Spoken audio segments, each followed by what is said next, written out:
Collaborative learning.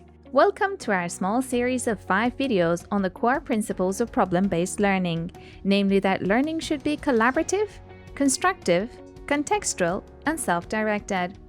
In this video, we will define collaborative learning, explain why it is used, and how you can use it in your teaching. What is collaborative learning?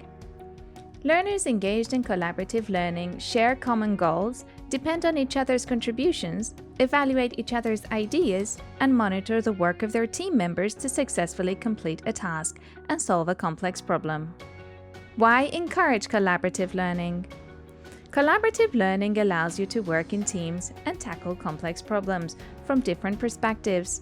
You become active listeners while at the same time practicing effective communication skills. You learn to work and solve problems in the company of others and sharpen your understanding by listening seriously to the insights of others, especially those with different backgrounds and life experiences. How to implement collaborative learning in your classrooms.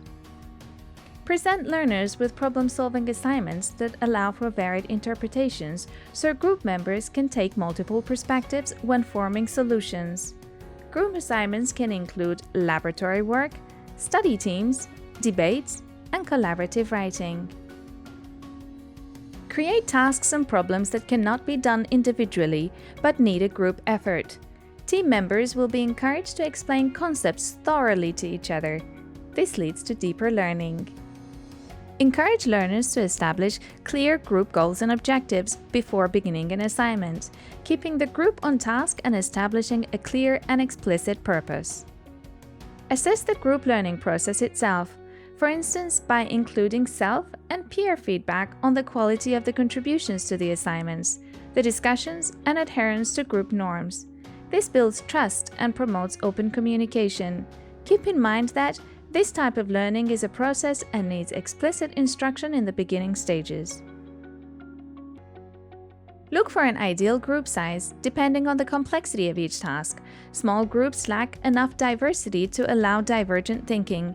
Groups that are too large may create freeloading behavior where not all members participate. Try to form diverse groups in terms of gender, talents, backgrounds, and experiences.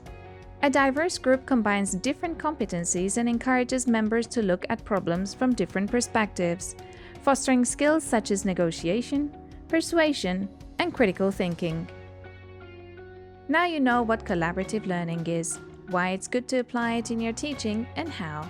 Please watch the rest of our series to learn more about other underlying principles of problem-based learning.